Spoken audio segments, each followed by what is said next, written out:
Pekanbaru, Kota Madani. Dharma Yuda, Sekolah Inspirasi.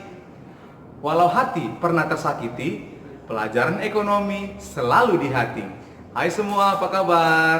Semoga dalam keadaan baik saja. Oke, tanpa membuang-buang waktu lagi, kita langsung saja mulai pelajaran kita hari ini. Baik, pertemuan selanjutnya itu adalah sambungan dari pertemuan yang sebelumnya ya, yaitu alat pemuas kebutuhan. Alat pemuas kebutuhan manusia adalah segala sesuatu yang dapat memuaskan kebutuhan manusia. Sering juga disebut dengan barang, ya.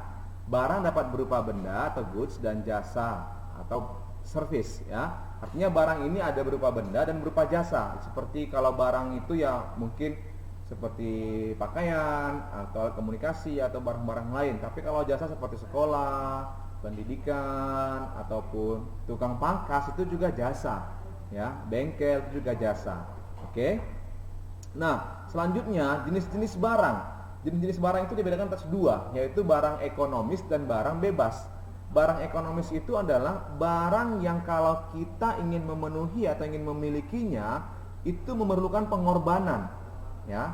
Jadi nih, barang ekonomi adalah barang pemuas kebutuhan yang untuk memerlukan sejumlah pengorbanan tertentu yang biasanya berupa uang. Artinya ada yang kita korbankan untuk mendapatkannya. Itulah namanya barang ekonomis. Berbeda dengan barang bebas. Kalau barang bebas itu adalah barang yang pemenuhannya tidak memerlukan pengorbanan. Ya, seperti jalan raya, udara di luar. Nah, tetapi kalau udara dalam ruangan atau AC itu barang ekonomis, ya, jangan salah. Pasir di pantai itu barang bebas, tapi kalau pasir di toko bangunan itu barang ekonomis. Ya, nggak boleh kamu ambil sembarangan. Nah, itu dia. Paham ya? Oke. Selanjutnya, barang menurut kegunaannya. Ada barang konsumsi, ada barang produksi. Nah, kalau barang konsumsi itu barang yang siap langsung dipakai. Nah, barang siap pakai, bukan barang mentah. Seperti yang ada di swalayan, itu barang siap pakai. Nah, oke. Kemudian ada barang produksi. Kalau barang produksi itu adalah seperti barang-barang yang diolah dulu dia. Diolah dulu supaya menghasilkan suatu barang yang berguna begitu. Nah, misalkan seperti mesin jahit atau cangkul atau stetoskop. Nah, itu dia. Jadi barang ini harus diolah, sepatu. Nah, kita harus olah dulu dia. Nah, jadi dia kayak industri barang produksi. Paham ya? Berbeda dengan barang konsumsi yang langsung siap makan, siap pakai. Oke, itu kalau menurut kegunaannya. Kemudian barang menurut proses produksinya. Oke. Itu ada barang mentah, barang setengah jadi, dan barang jadi. Barang mentah atau bahan baku itu adalah bahan dasar untuk membuat barang lain. Ya. Contoh misalkan kayu, itu harus diolah dulu baru menjadi kursi ataupun lemari. Nah, itu dia. Kemudian bahan setengah jadi, itu adalah barang yang telah melalui proses pengolahan tetapi belum dapat digunakan untuk memenuhi kebutuhan karena belum menjadi produk akhir.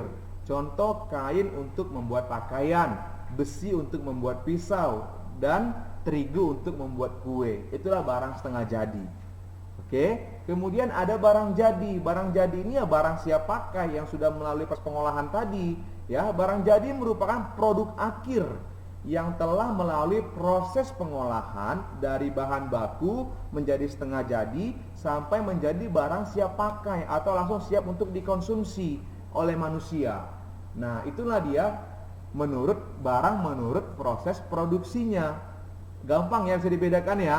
Iya, nanti kalau kurang paham dibaca lagi kan, begitu dia. Oke.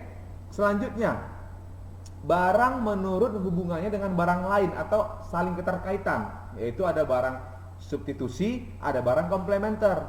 Barang substitusi ini barang pengganti. Nah, barang pengganti dah. Contoh misalkan sekarang minyak tanah digantikan dengan gas. Ya kan, barang pengganti kan gitu. Atau misalkan begini loh, kamu butuh sebenarnya alat komunikasi yang canggih. Tetapi kamu butuhnya merek S, tetapi uang kamu ini tidak cukup untuk membeli merek S, maka kamu ganti dengan jenis lain, tetapi kemampuannya juga hampir sama dengan yang merek S tadi, cuman beda di merek aja. Nah, itu barang pengganti substitusi. Nah, atau yang paling sederhana, ya, ini contoh paling klasik ya, misalkan beras digantikan dengan jagung. Walaupun pada saat ini beras sudah digantikan dengan keju ya. Nah, itu contoh paling sederhana, barang pengganti substitusi. Nah, ada barang pelengkap, barang komplementer. Misalkan kendaraan ini tidak akan bisa berjalan, mobil ataupun motor nggak akan bisa berjalan tanpa ada bensin. Nah, itu saling melengkapi. Handphone ini tidak akan bisa bertahan lama baterainya kalau tidak ada chargernya. Nah, itu barang pelengkap. Nah, itu dia. Oke? Nah, kemudian misalkan kamu makan roti harus pakai serikaya atau pakai coklat. Nah, itu serikaya barang pelengkap juga. Nah, itulah dia barang menurut hubungannya dengan barang lain. Bisa ya? Oke, gampang ya, gampang lah, masih gampang nih. Nah, kemudian barang menurut kegunaannya. Ada dia yang pertama disebut dengan elementary utility, yaitu kegunaan bahan dasar. Apa itu? Yaitu suatu barang dirasakan kegunaannya karena memiliki bahan dasar tertentu. Misalkan pasir kuarsa yang ada di pantai itu berguna karena mengandung bahan dasar untuk membuat kaca. Nah, jadi bahan dasar pasir itu bisa digunakan untuk membuat kaca. Itu dia kalau kegunaan bahan dasar. Yang kedua, kegunaan bentuk. Jadi dari bentuknya dia bermanfaat. Nah, artinya peningkatan nilai guna suatu barang terjadi karena perubahan bentuknya. Nah, itu dia tadi saya katakan. Misalkan kegunaan sebuah batang kayu akan meningkat setelah diubah bentuknya menjadi kursi. Iya, kalau masih kayu aja kan belum bisa jadikan kursi kan gitu. Kamu duduk masih terjatuh kamu nanti karena dia bentuknya melingkar. Oke? Nah, kemudian kegunaan pelayanan atau service utility. Nah, artinya peningkatan nilai guna karena jasa pelayanan di tempat yang tepat. Nah, ya misalkan perawat akan berguna ya ketika di rumah sakit. Ya kan? Guru akan berguna ketika di sekolah. Gak mungkin perawat berguna untuk mengajar di kelas, kan tidak mungkin. Atau guru tiba-tiba jadi perawat di rumah sakit. Nah, gak mungkin. Nah, itu barang menurut kegunaannya. Oke, gampang ya? Gampang. Nah, yang selanjutnya barang menurut kegunaannya itu adalah kegunaan waktu atau time utility. Artinya pada saat waktu itu ya barang itu baru berguna begitu, pada saat waktu yang tepat begitu. Nah, artinya peningkatan nilai guna suatu barang terjadi jika digunakan pada waktu yang tepat. Misalkan hujan, kamu harus pakai payung. Artinya payung akan bermanfaat ketika hujan ataupun panas. Nah, itu dia. Atau jas hujan itu akan berguna bagi orang yang menggunakan motor ketika terjadi hujan. Kan nggak mungkin dia pakai jas hujan panas-panas supaya nggak hitam, nggak mungkin. Padahal yang bawa hitam kan gitu.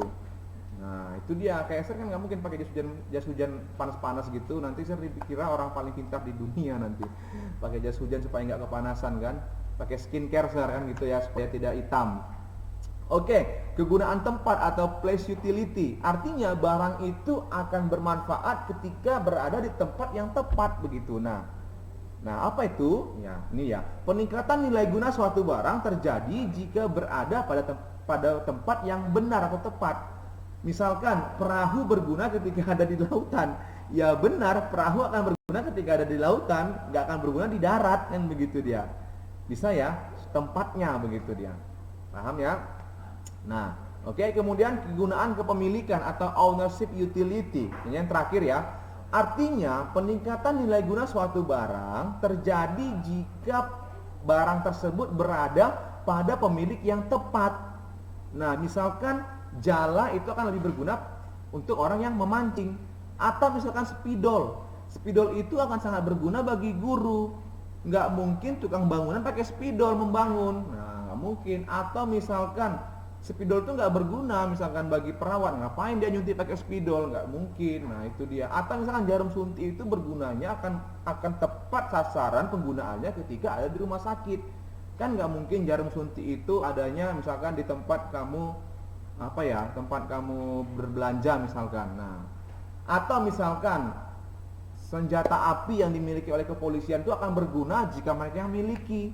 Nah, kalau kita yang miliki nggak mungkin, nanti kita marah dikit dor, nggak mungkin. Nah, itulah dia kegunaan kepemilikan atau ownership utility. Jadi harus orang yang benar-benar sesuai dengan profesinya lah yang bisa menggunakan barang tersebut.